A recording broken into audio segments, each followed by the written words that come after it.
आज मैं घटना सुनाना चाहता हूं और जरूर उससे हमें ध्यान में आए कि स्टेटस को के कारण होता क्या है। ये करीब 40-50 साल पुरानी घटना का किस्सा है। मैंने कभी किसी से सुना था, इसलिए उसकी तारीख वारीख में इधर उधर हो सकता है, लेकिन जो मैंने सुना था, जो मेरी स्मृति में है, वो मैं बता रहा हूं। 60 के दशक में तमिलनाडु में राज्य के कर्मचारियों के तनख्वाह बढ़ाने के लिए कमीशन बैठा था और राज्य के कर्मचारियों का वेतन बढ़े, इसके लिए उस कमीशन का काम था। उस कमेटी के चेयरमैन के पास एक लिफाफा आया, टॉप सीक्रेट लिखा हुआ था। उन्होंने देखा तो उसके अंदर एक अर्जी थी और उसने लिखा था कि मैं बहुत साल से सिस्टम में काम कर रहा हूं, ईमानदारी से काम कर रहा हूं, लेकिन मेरी तनख्वाह बढ़ नहीं रही है, मेरी तनख्वाह बढ़ाई जाए। ये उसने चिट्ठी लिखी थी। तो चेयरमैन ने जिसने चिट्ठी लिखी उसको लिखा, भाई तुम हो कौन, क्या है, पद क्या है वगैरह।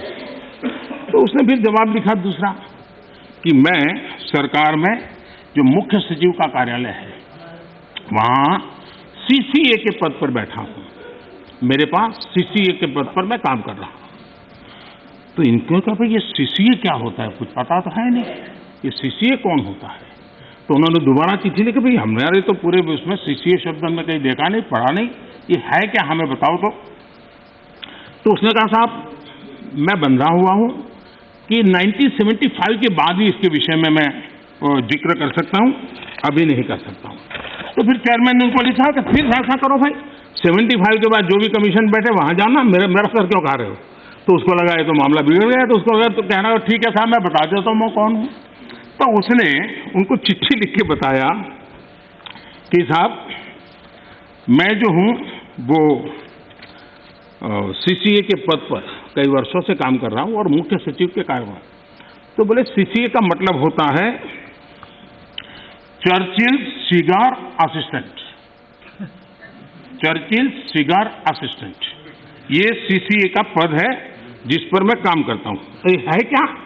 तो 1940 में जब चर्चिल ब्रिटेन के प्रधानमंत्री बने थे तो त्रिची सागर हमारे यहां से सिगार जाती थी उनके लिए, और इस सीसीए जो था उसका काम था वो सिगार उनको सही पहुंची कि नहीं पहुंची इसकी चिंता करना, और इसके लिए पद बनाया गया था।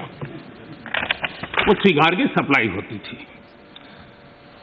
1945 में वो चुनाव हार गए, लेकिन फिर भी वो पद बना रहा और सप्लाई भी जारी रही। देश आजाद हो गया। देश आजाद होने के बाद इसके बाद भी माननीय अध्यक्ष जी ये पद कंटिन्यू था।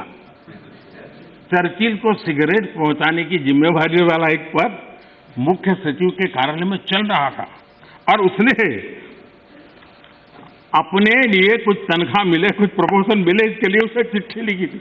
अब देखिए, ऐसा स्टेटस को अगर हम बदलाव नहीं करेंगे, व्यवस्थाओं को देखेंगे नहीं, तो ये उससे बड़ा क्या उदाहरण हो सकता है। मैं जब मुख्यमंत्री बना तो एक रिपोर्ट आती थी कि आज कोई बलून नहीं आया और कोई पर्चे नहीं फेंके गए। ये सेकंड वर्ल्ड वॉर के समय शायद शुरू हुआ होगा, अभी भी वो चलता था। यानी ऐसी चीजें हमारी व्यवस्था में घुसी हुई हैं। हमें लगता है कि हम रिबन काटेंगे, दिया जलाएंगे, फोटो निकल जाएगी, हमारा काम हो गया। देश ऐसे नहीं चलता है। हमने जिम्मेवारी के साथ देश में बदलाव के लिए हर प्रकार की कोशिश करनी चाहिए। गलतियां हो सकती है, लेकिन इरादा अगर नेक हो तो परिणाम अच्छे मिलते भी हैं। हो सकता है एक आध में हमें न मिले। आप देखिए हमारे देश में फिक्र आपकी, सोमवार से शुक्रवार रात 9 बजे सिर्फ TV9 भारतवर्ष पर।